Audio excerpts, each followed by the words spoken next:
Now, Paul Azinger's United States team have won the Ryder Cup for the first time since Brookline in 1999 when they defeated Nick Faldo's European side 16.5 to 11.5 at Valhalla Golf Club in Kentucky. Joining us to chat about it now is golf pro Barry Power. Good morning, Barry. Morning, Mark. You were relatively optimistic on Friday, and I suppose with good reason. I mean, on paper, we had more people in the European team in the World Top 20, not by much, but you know, and you would have thought that with the tradition of the last three Ryder Cups before them and on form generally, we looked like a good bet. What went wrong? Yeah, looking back over it now, I felt that the pairings were wrong on the last day, more or less where Faldo's picks were positioned. Now, what I mean by that, is that he had a 2-point deficit to actually try and drag back. I mean, the first day was a bit of a disaster. Saturday, they turned it around, and we were looking at 9-7 going into the singles pairings yesterday. Now, you would have thought, okay, you put your first 4 or 5 would have to be your top picks, the guys who you think are fairly certain to win or certainly going to take you close. He left McDowell, Poulter, Harrington and Westwood with the last 4 out. That's right, Now, he says that Harrington wanted to go last. I don't know was there something wrong with Porrick, because he certainly didn't play well over the weekend. True, yeah. But surely he would have said to him, listen, Porrick, you know, you're 3 majors in 2 years.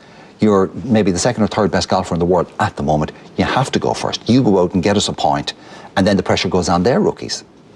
Yeah, well, I agree. I mean, it was a real mistake, I think, to put him out last. Like, what he should have done is put his top 8 players out first to claw back to 2 points, gain maybe 4, and then get almost like a drip effect. Well, there's quite a few rookies on that US team, so if they had started to lose a couple of points early on, then the pressure would have come on them, and who knows, maybe 1 or 2 of them would have buckled. So why do you think he didn't do that? I'm not sure, really. I mean, I'm finding it very hard to understand where he was coming from in a lot of respects through the entire week. I think looking back now, I think he would have managed it very differently, I think.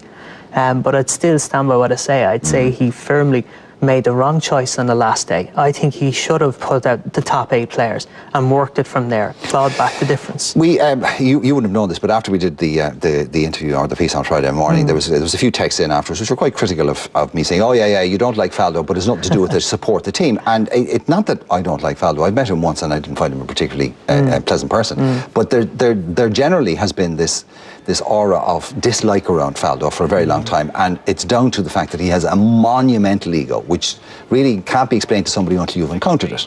And is this part of the problem, that he essentially thought that he and the way he ran his team was going to win the Ryder Cup?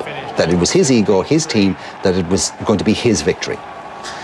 Well, obviously he was aiming for a victory, that's for sure. I mean, but I still feel that looking back over it, he could have done a lot of things very differently. Was he well enough served with his backroom team? I mean, leaving Paul McGinley go, I was looking at some of the names in his backroom team. There weren't any names there that I recognised. No, I'm not a golf aficionado. Sure, yeah. But you look at Paul Azinger and his backroom team, he was calling on every Ryder Cup captain for the last 15 years for advice. That's right, yeah. Faldo probably wouldn't want anyone to know that he'd actually called for advice or looked for it. I think that's kind of bridging on what you're saying about his ego and stuff. I think Olazabal he was very much in the background. I felt like if you looked at Paul Azinger, he was on the fairway talking to Curtis Strange or to Ben Curtis, should I say, when he was 1 or 2 down. He was out there pumping him up and trying to actually get him back into the match, and he went on to actually win his match. So the point I'm making is that Faldo didn't appear to be out there talking to his team. One of the things that all the commentators have mentioned is the fact that the US seem to have the team spirit and the camaraderie that the European teams have had over the last 3. So how did they get it back, and how did we lose it, or why did we lose it? Is that the absence of maybe Monty and Darren Clark? It's very possible. Very possible. Definitely very possible. I would say that overall, Clark was very definite. He was really missing there. There's no doubt about that. I think he really would have felt he could have brought the likes of Lee Westwood through, Graham McDowell through, and Graham played very well. Graham did very well, in fact. And so, it has to be said, did Ian Poulter. Ian Poulter was the best European player over the weekend. That's right, the highest point earner by far. So he more than justified his wild card. More than justified. Now, Casey had a very tough time. I mean, he had a very tough week. overall. He only had 1 point. What do you reckon was wrong with Pádraig? I mean, there was shots in the paper on Saturday morning of Pádraig having his neck adjusted and all the rest of it, but he didn't win a game. Just never seemed to get it going. Just for some reason. I mean, he only scored a half point in the whole Ryder Cup, which I'm sure he's very, very disappointed with at this stage.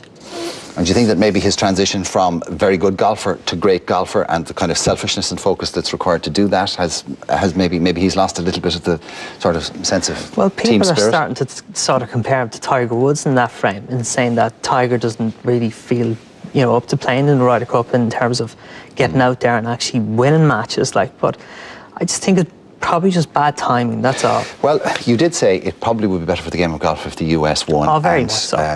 From that point of view, you got your wish, and we'll see whether you're proved right or not, Barry. Thank you very much indeed. Now, let's go outside to Sybil Mulcahy.